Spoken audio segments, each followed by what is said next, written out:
Good afternoon, respected sir. My name is Basil and today I shall be explaining on the concept of linked list. Now, a linked list is a dynamic collection of data. The word dynamic means you store memory, you allocate some memory and you're storing data based on that memory. You're not having too much of memory space or less memory space. Like for example, if you were to consider an array of elements like this. For instance, array over here. In C programming, if you were to initialize the memory space for this array, you would initially mention int array of 10, for instance. Then it will allocate, or 5, for example, 1, 2, 3, 4, 5 nodes will be allocated. However, we may not be utilizing all these 5 memory locations for storing data. So instead, what else can we incorporate or what else can we use to make it better, user-friendly? So we have come up with a concept called linked list, where insertion and deletion is much faster in comparison to arrays, stacks and queues. That is extremely interesting. Now let us see how we work with linked lists and how do we represent a linked list as such.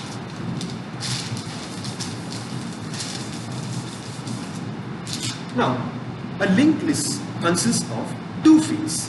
One is called the data field and the other, which we call the link field. Now, the data field over here, it will store any element, any data which we want to enter. For instance, 10 over here. And the link field over here will store the address of another element which we want to store. For instance, this entire structure which you see here is called a node. We call this a node, which node is nothing but a structure which consists of a data as well as link field. Now, this link field stores the address location of some other element. For instance, let it be an example 205 over here. Okay? Now, to get a better picture about this, let me show you one small example.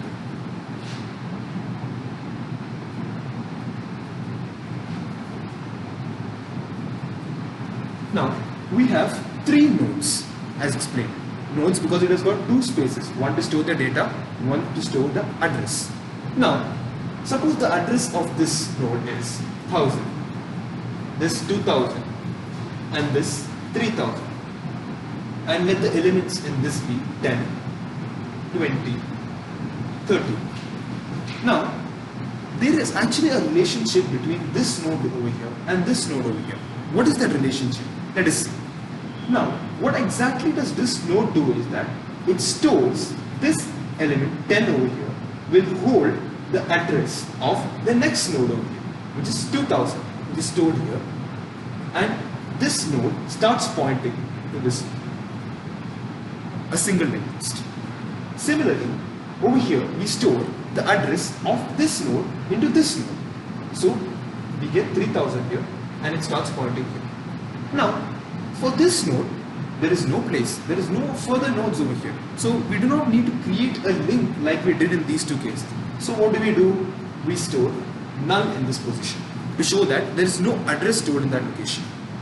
So basically, in this entire array of elements, not exactly array, linked list, you have a data and an address field where you have the data and the address of the succeeding node. So there is a link between each thing. It's a chain of nodes over here. Now that is basically a linked list. Now there are 3 types of linked lists. What are they? Let us see.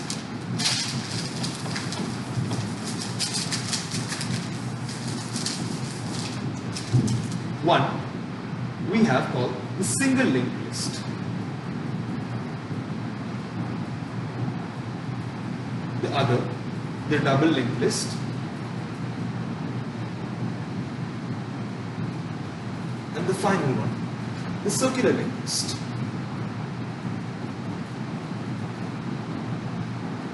Now, the single linked list is basically represented as the example which I showed before, which has got the data field and the link field. Now, this link field is always represented by a pointer variable. I will explain to you why are we showing this with the help of a pointer variable after some time. Now, In a double linked list, you have three parts. The center, the data field, the right one we call the right link, and the left one called the left link. So, in this double linked list example which I gave, there are two links and one data field. Now, the left link will store the address of the preceding node, and the right link will store the address of the succeeding node. So, similarly, it can be the vice versa. So, there can be two links. The elements are related back and forward and backwards. So, we are creating double link over here. In circular linked list, you have again a node with three fields. One, left link, data, and right link. Now, for my lectures, today's lecture, I will be emphasizing more on the concept of single linked list. Now, let us come to know more in detail about what a single linked list is.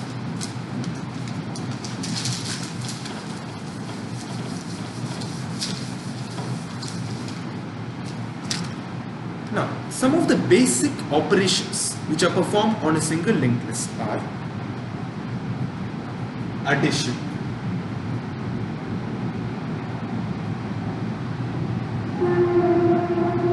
deletion,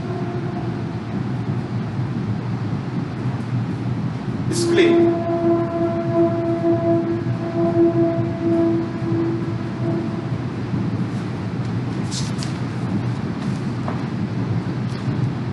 this deletion can be categorized as two parts, that is deleting the first node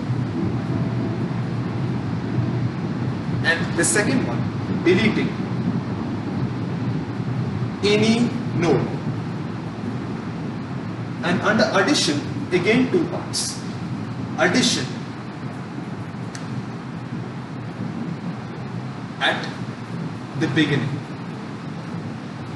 and addition at any position. Displaying just one part I have explained over. And swapping two nodes, a very important concept. So in my lecture today, I shall be explaining the basic level of all operations, the basic addition, the basic method of deletion, the displaying, and how to find the length of the linked list, another important one.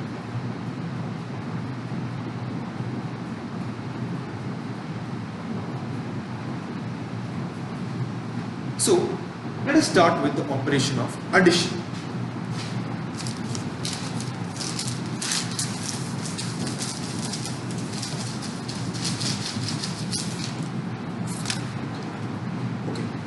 If you wanted to add elements to a linked list, let me show you an example. I'll be representing with a function called void append. And within this function, I shall be writing the code on how to go about it. First, before going on to the void append, I would like to talk about how do you create this node. So, creation of the node is explained here. First, you create a structure called node along with two things. One, data field, which is an integer type, and link field, which is of structure node type. Now, why is this link field or structure node type?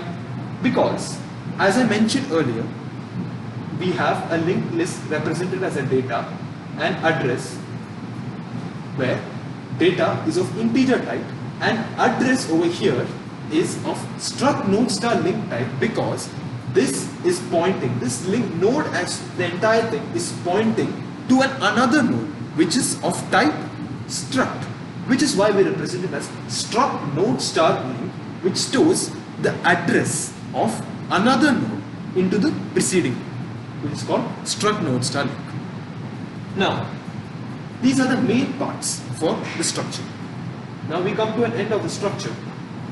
Now I will be explaining on what happens after this. Now, we have to create a global variable in every program. So in every single program, we deal with global and local variables. Now, we should create a variable root which remains global throughout the program, which is again struct node star root. Initially, we assume that it has a null value. It's like a null pointer. Okay. Now, moving on to my appending operation. This is the base. Now we move on to the operation. Appending operation. Now for this append operation,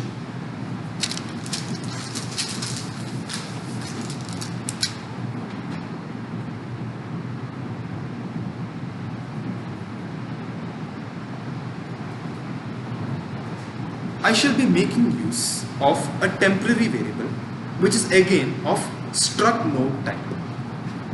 Struct node star temp. Assume a temporary variable. It's a local variable, so it will get erased automatically after we come out of this function. It will be of no use. But this local variable is extremely important for, I'll tell you why it's important through an example. Assume that we have a temporary variable represented like this with some address, say 1000 initially, and temp, since it's a pointer variable, we'll keep it like this. We are just assigned it, so we are not doing anything further. Now, as per dynamic memory location, I told this is a dynamic collection of data. We will use the concept of malloc over here to dynamically allocate memory. So, temp variable malloc of size of struct node. You're taking the size of the structure. The size of the structure has got some size because for data type it depends on the compiler. For some types 16-bit or 32-bit, I'm not very sure. This allocates 2 bytes for data, and for node we are not aware about the amount of memory space allocated. So to avoid all this confusion, we are taking the size of the entire structure which has got the memory needed for the data field as well as the node, the link field together, which we are allocating with malloc for the temporary variable. Now it should typecast, return a variable, a void pointer, but it should return in struct node start type to the temporary variable. So this tells the temporary variable, this struct node star tells the temporary variable that, okay, temporary variable is now pointing to a structure which is of type node and it holds the memory of that node. This gets automatically assigned by the computer. Computer creates some random memory and it puts it over here in the variable temp. Now, initially there is no data and no address. So how do we do that? Now this function, now I'm writing, when you're adding the first element into the linked list. First element is like, now I will give a print function, enter data,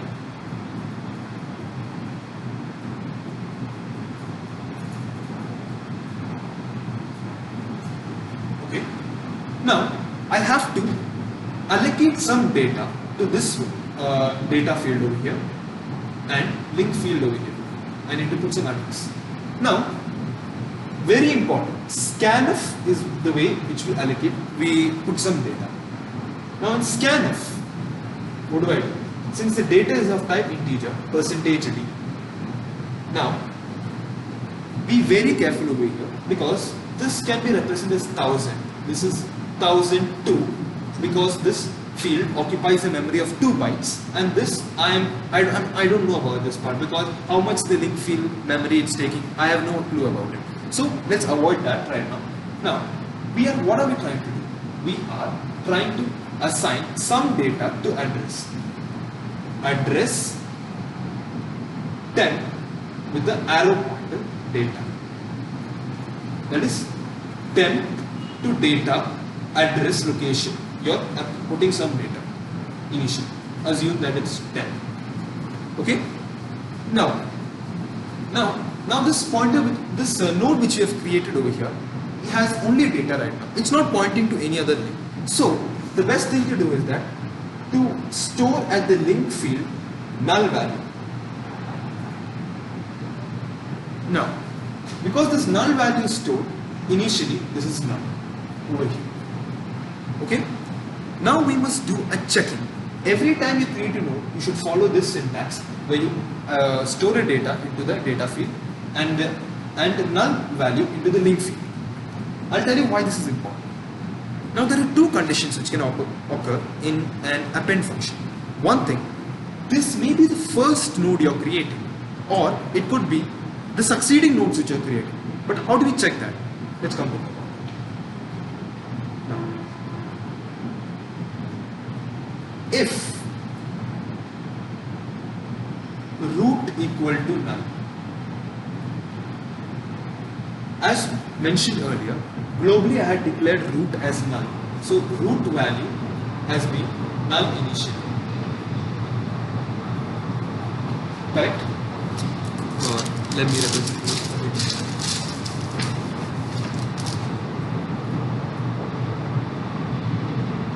Initially it has nothing inside it. It's null. If that is the case, then what does it mean is that you're creating the first, because it is not having anything inside it. That's the first node you're creating. So what do? You assign temp to root. Temp is being assigned to the variable root. So what happens? Root will now hold the value 1000 and it will start pointing to this field, to this node over here. That's what happens. Now I will be explaining the else part. What would happen if this was the case when you're creating the first node? Now, what if I was creating the succeeding nodes? How will I do that? I'll explain it. Now, I am explaining the else part over here. Okay, before going to the else part, let's take an example. Assume that you had initially some data already. Assume that you have some data already. Assume that this is 10.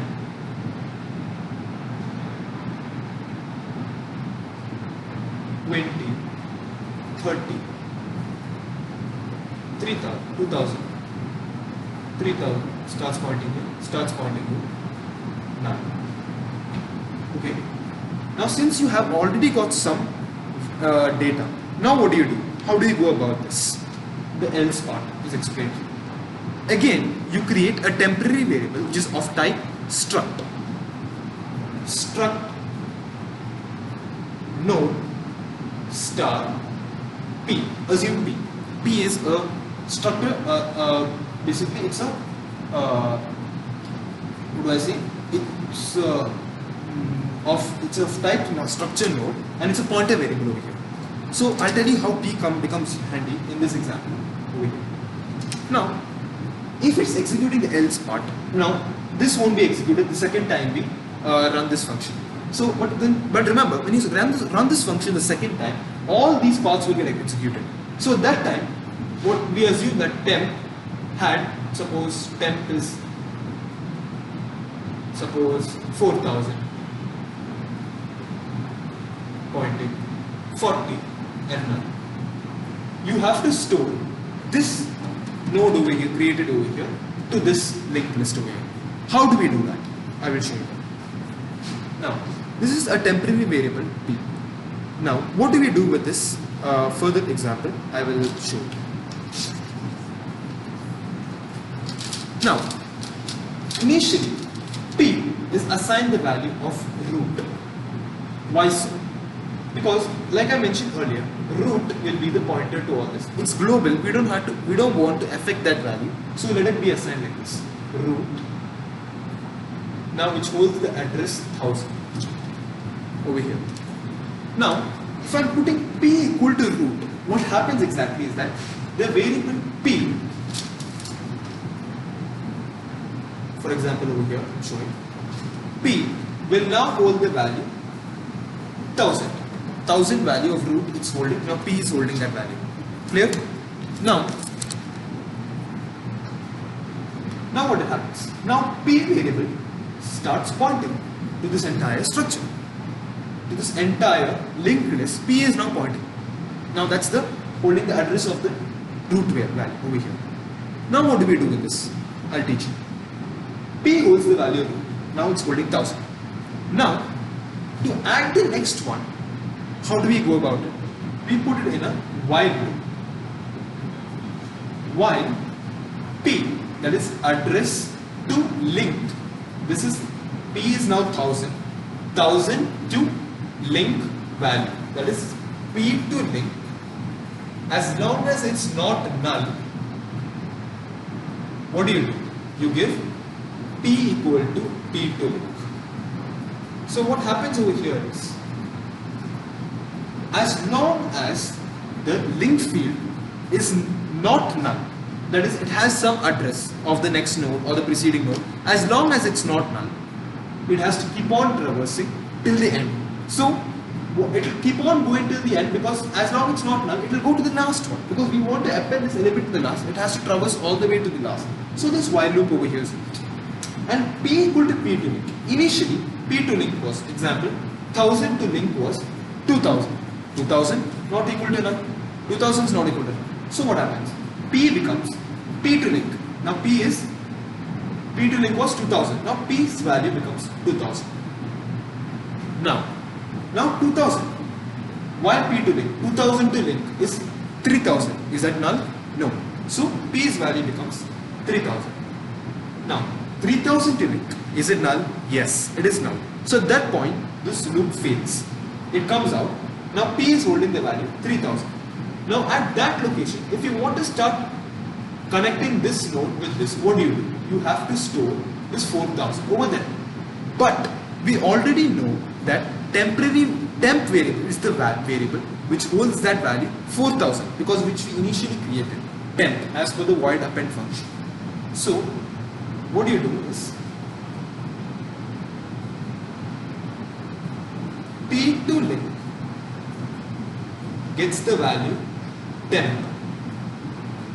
What happens? P to link 3000 to link gets the value temp 4000, and this starts pointing to this. Finally, we come. This way, you are now successfully able to connect this node to the end of this entire linked list. That is one part, addition operation. Now, how do you go about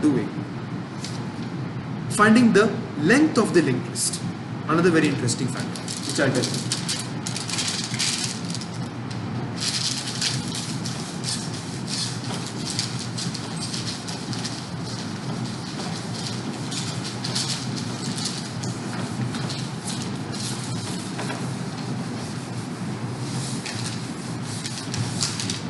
Now, to find the length of the linked list, I will define a function length with return type int. Now,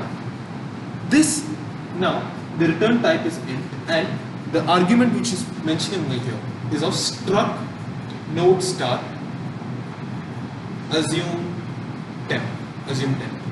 We're passing this argument. Or it is not necessary to pass it, because we are not going to worry about that, so it's not required that we pass it. Let it be nothing. Now, again with an example, let me show you. Suppose you have a linked list already like this. 1000, 2000, 3000, 10, 2000. Stores here, starts pointing, 20, 3000, it stores here, starts pointing, 30, and finally 9. If I were to calculate the length of this entire linked list, which is 3, how do I do it in the form of a program? Look carefully. You now declare a variable called count, int count, and assign it to 0. Next step, what do is that Now, you have to create a temporary variable of type struct node star temp. And initially, okay, always when you have a linked list, don't forget, it's better to write the root value because it's global and it stores the address of the first node. It starts pointing here. So it's best thing always to mention the root in every single example. Now, struct node start temp. Coming back to this point. Now, why I'm keeping this local variable always is that it's very different. If you don't want to affect the roots value, if I want to use this roots value to find the length of this entire linked list, each time I may have to change the roots value, this value, to move on further. Like I should p to link, p is equal to p to link. So p's value keeps on changing. Roots value will continuously change if you do root equal to root to link. Do you want that to happen? No. This is a universal variable throughout the program, so we don't want to affect it. This is a temporary variable which gets erased automatically at the point you exit from that function. How do you go about this? Let me explain. Struct node start temp. Now, temp again is assigned the value root. Root is given to temp. So what happens? Temp is has got temporarily holding the value of root, which is 1000, and it's temporarily pointing to this node temporarily. Now, what happens? Now, coming back to this, I'm writing it over here. Temp is equal to root. Now, while putting a while to show that while temp not equal to null. What is this? I'll tell you. As long as that temp value is not null, we keep on traversing throughout this linked list. You do count is equal to count plus 1 and temp is equal to temp to link. How does this go? I'll show you. Initially, temp has got the value 1000. As I told, root's value was 1000. Now, if I say while temp not equal to null is 1000 equal to not equal to null, true, it enters the loop. Count is equal to count plus 1. Now count's value over here becomes 1. Next time we go to into the same while loop, what happens? What happens is that before going that, temp becomes temp to link. I'm changing the temp value. So what happens is temp, which was initially 1000 to link, 2000 will become temp variables value. 2000 becomes temp variables value. Now, is 2000 not equal to null? True. Count becomes count plus 1, 2. Again, temp equal to temp to link. Temp holds the value of 2000 to link, which is 3000. 2000 to link is 3000. This becomes 3000. Now, again run the while. Sorry, before that count value will become 3. I forgot. I'm sorry. It was the previous step. I forgot. Now it will check one thing. I'm sorry. It is 3000.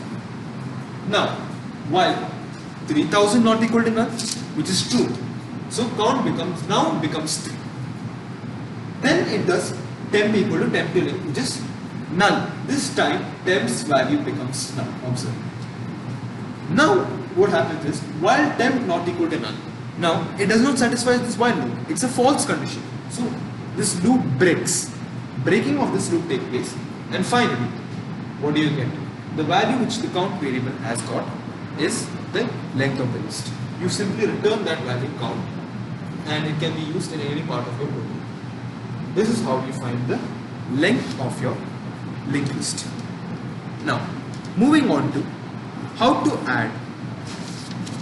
delete an element from a node, a linked list. How do you delete elements from a linked list? I'm going to show you right now with again a simple example.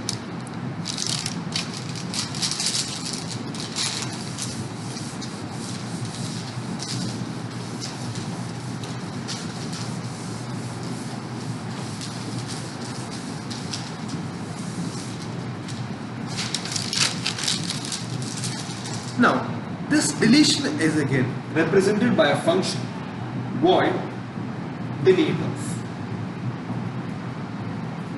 where the return type is void type, it does not return anything. You're passing no arguments, so you don't have to bother about it. Again, every time in your program, especially for linked list, the best way to work is by creating a temporary variable of type struct node start. Because again, like I mentioned, you do not want to affect the value. You don't want to vary the value of root each time you traverse. So to keep that safe, I'm giving it as, I'm accepting beforehand struct node start temp initially. Now what happens? Now, if I wanted to delete an element from a random location, any location possible you want to do, okay? For that, before doing that, I need to accept a variable called location, which is of type int. Now, the location is of type int. Now, you should enter the what location, from where do you want to delete the element. But before you go jump into that part, you need to do a checking, which is extremely important. That checking will check whether your location is valid. Do you have that location in your linked list? Must be first checked in order to go to the proper checking. Else it's a waste of time. How do you go about that? First, let's give a print value to format it a bit. You want to enhance your representation. Enter element location to be deleted. You're printing it. A statement will show on your screen. Now you're scanning that location. Which location do you want to? From where do you want to delete? Okay.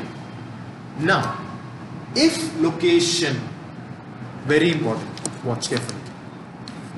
If your location value is greater than length, the length function which I had already discussed before is an int type, it's an integer return type, which will return an integer. Which is why I made an integer return type to make it useful for deletion operation.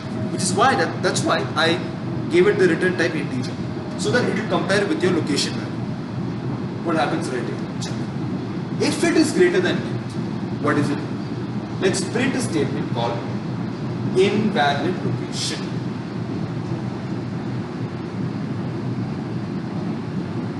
Listen, we should print the location or invalid location because there is no such location which exists, because it's greater than the maximum value, that's the length of your linked list. So you can't do anything, right?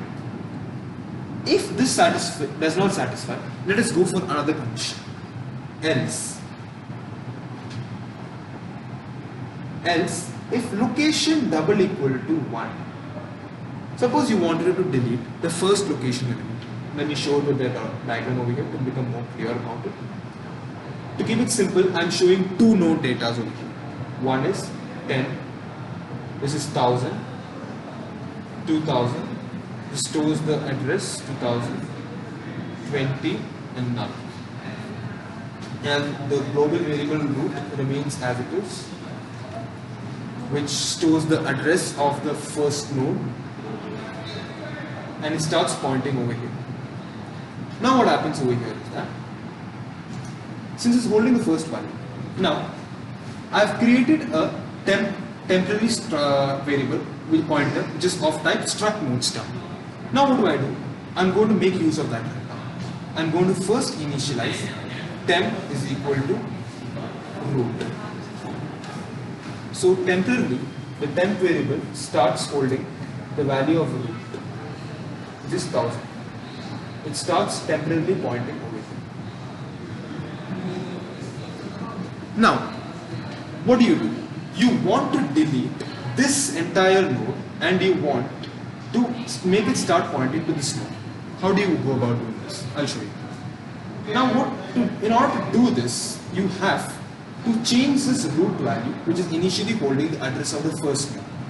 To do so, what do? How do you do that? First, observe carefully. In root, you're storing temp 1000 to link, which is 2000. That is temp to link. You're storing in the root value. Now root value becomes 2000 and it is no longer pointing to the first node over here. Now, in order to do this, now if you want to make it point to the second one, now Because it's storing 2000, root automatically starts pointing here.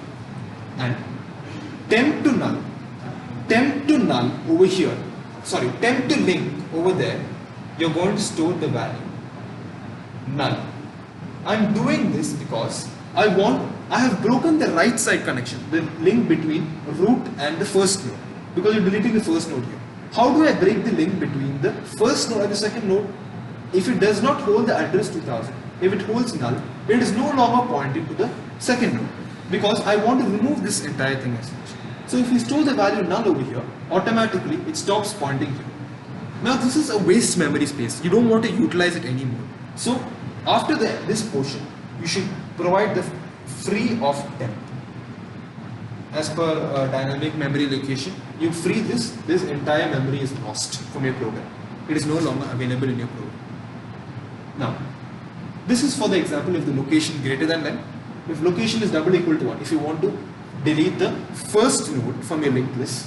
Now, I will be speaking about an example where location is not greater nor is it 1. If I were to delete some random location from between, assume an example again where you have 4 nodes as such, 10, 20, 30, 40, the data elements, 2000, which stores the address of the succeeding one, 3000, the succeeding ones.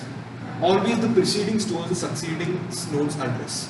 Now this one, 4000 is held over here, and this is 1. Starts pointing. Okay. For this example, how do I perform the else operation?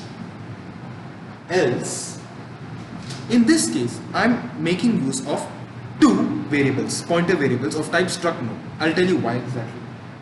Struct node star p star q. These p and q are nodes which is of type structure. Now initially I am going to assign p's value to root, so that p starts to temporarily point root again. For every example, it's best thing that you mention the root, so that it starts pointing here. Now p is temporarily holding the value of root. Temporary, it's holding. Now the next step, I will declare a variable I which is of type integer, which is having the value 1. Now I want to, if I've mentioned a location from the previous step, I've scanned location, as I mentioned earlier, one scanf function where I'm giving the location. Now that is over there. Now, how do I go to that location? In order to traverse all the way from the beginning to the end of the location, I make use of a while loop.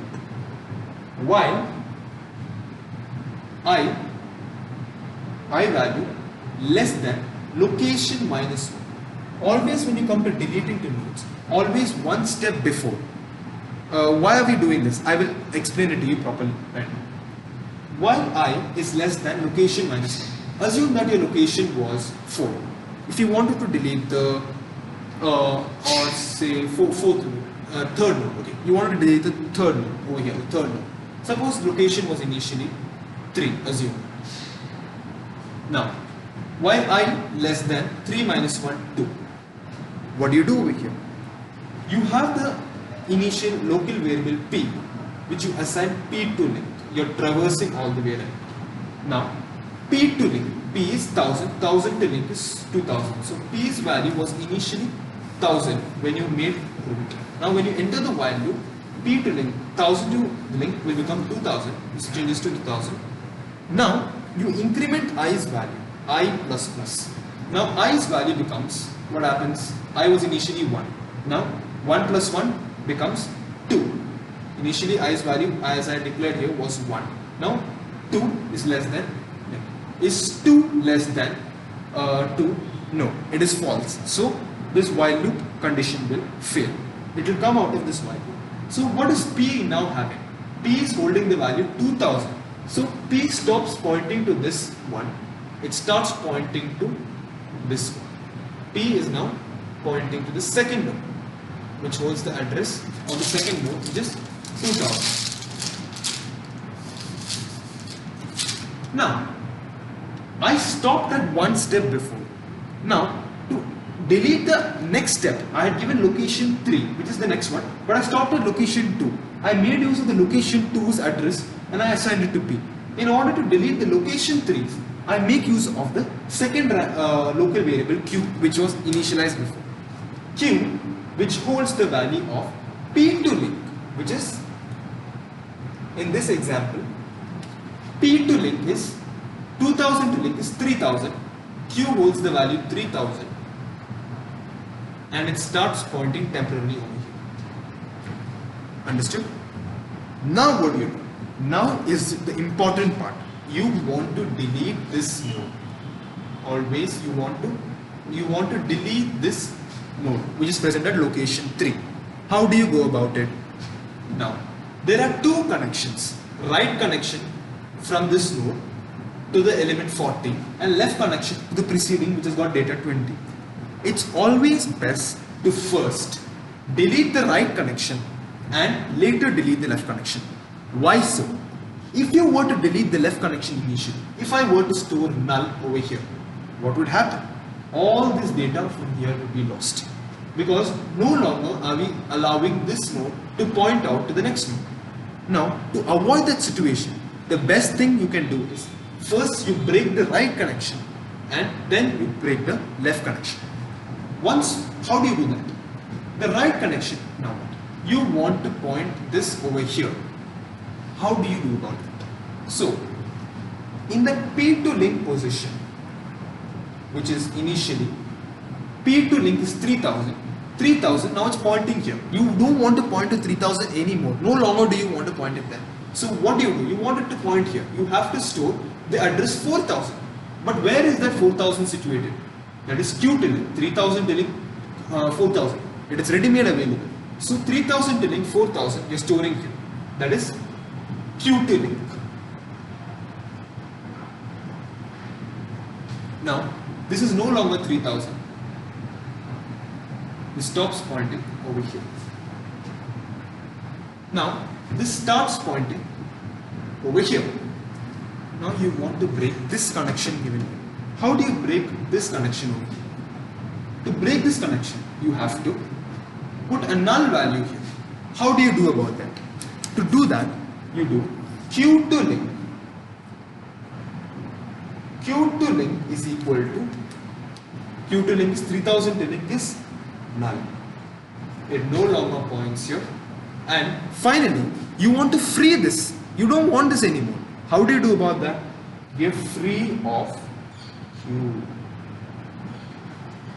Finally, this memory allocation is lost. This memory is lost. And now finally, you get from 10, 20 and 40. 30 is no longer available. Now, so I have discussed some basic operation on linked lists, and which are indeed the most important of all the operations. Finally, let me come to talking about displaying elements. How exactly do you display the elements? 10, 20, 30. I have 1000, 2000, 3000. It holds the address 2000, holds the address 3000, and this is no longer, there's nothing. It's not pointing anywhere further. So, we're storing null over here. Now, if I want to display, let me represent it with the function void display of void. Returning nothing, you are not passing any arguments in this example. What happens? Again, as I mentioned always, it's better to give a temporary variable of type struct node star. Temp. As always mentioned, root will be always pointing to this over here in this example, and you have a temporary variable created. It's no longer created, you're just declaring that variable. Now you're now assigning the value root to the variable temp. Now temp is holding the value of root, which is 1000 in this example. Now temp starts pointing to this element 10 over here of address 1000. Now in order to traverse the entire linked list, I discussed about finding the length. The same concept is followed over here. The only difference you are doing here is that you are not incrementing any count value. You are simply displaying the element. You are changing that count equal to count plus 1 to printf. So while temp not equal to null, initial value of temp is 1000. 1000 not equal to null? True. You go to temp is equal to temp to link. 1000 is now holding the value 1000 to link. But before the statement, let us print the value, because if you change it, it will be a problem. You won't get it. Print percentage d temp to data. So temp to data, 1000 to data is 10 in this example. Now 10 is being printed. Now temp becomes temp to link. Now temp's value becomes 2000, because 1000 to link is 2000, which is stored here. It's no longer pointing here. It starts pointing temporarily to this value. Now from here onwards, 2000 to link, it's 3000, is it? Now 2000 not equal to null, so print that value. 2000 to data, 20 is printed. Now temp is now holding the value of 2000 to link. 2000 to link, which is 3000 in this example. Now go over here. 3000 not equal to null? True. You are storing the, now you are displaying the data of 3000 to data, which is 30. Temp is equal to temp to link. 3000 to link. Now at this point, 3000 to link, what does it become? It becomes null. Now the next time I go into the while loop, null not equal to null, it's a false statement. Comes out of it. Finally, your execution is over. You've been able to display all the elements in the linked list. So I have discussed some basic operations on linked list, and I've explained all the programs on how it works, how to go about working with a linked list, what are the basic operations, how is it more advantageous compared to an array, stack or queue. So this is the reason why we use linked list. It's very simple. You're just storing the data of the succeeding to the preceding one node, and you're traversing forward. But this has one disadvantage. You can't traverse backward, unlike a double linked list. If I want to make this as a double linked list, you could have gone backwards. But that is not required in this example, because you're only moving forward, which is a drawback in this case. So if you use double linked list, you can store the address of the succeeding, suppose one node, you can store the succeeding's address into this and the preceding address into the left part. You can go forward and back. So I would like to end my lecture with this topic. Now about my project. My project has to do with you're computing the performance. You're doing the performance analysis on algorithms, which is about bubble sort, insertion sort, selection sort, heap sort, binary tree sort are the few examples which you read to. So our main goal, our aim of this project is to first perform all these sorting operations, compute the time taken for each sorting algorithm for different cases. Like for bubble sort, if I were to sort the elements, print the time taken to sort a randomly assigned elements. Then later, I would like to compute the time taken for to print the elements of print the time taken to arrange the elements of an already sorted array. If I already had an array which had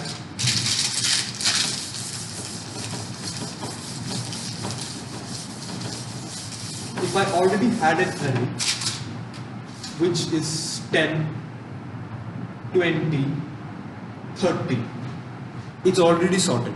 Now, as per my our project, we would like to now perform an again sorting algorithm and compute the time taken for this example. Again, if I were to sort a reverse arranged array 30, 20, 10, how much time will it take to sort this back into ascending order?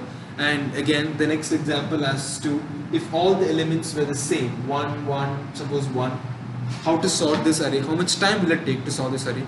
I would like to perform analysis on this, find the time taken, And for each different sorting algorithm, I would like to perform this time plot a graph about this and to compare it with the complexity function, the time complexity function, to calculate the space complexity accordingly, to plot a graph and compare it with the original graph. If it gives an exact match, then our assumptions are true.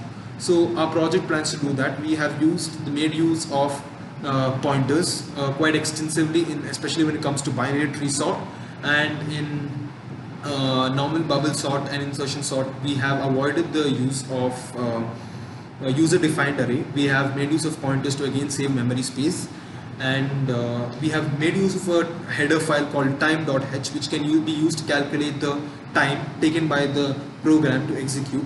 And with that time, we are able to calculate the time for all the different cases, tabulate that on a sheet and graphically plot them. So we are performing an analysis on all this, and our program hopes to do this, and if it's a success, it can be used for industries. Like if we come up with new sorting algorithms, if we are designing better ones, new ones, if we can do so, this application which we have built can be used to check how much time will it take for each case, is the best of all, plot it graphically, compare it with the other sorting algorithms. If it is a better case, we can accept it, else we can say it's not a good one.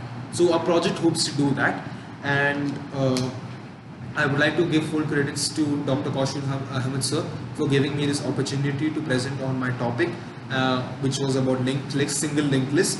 And I would also like to thank him for giving us this chance to work on the project, to do a performance analysis on the time complexity and space complexity algorithms, to plot it graphically to show which is the best one. It can be used in industries by teachers if they want to compute the time complexity for varying functions, space complexity.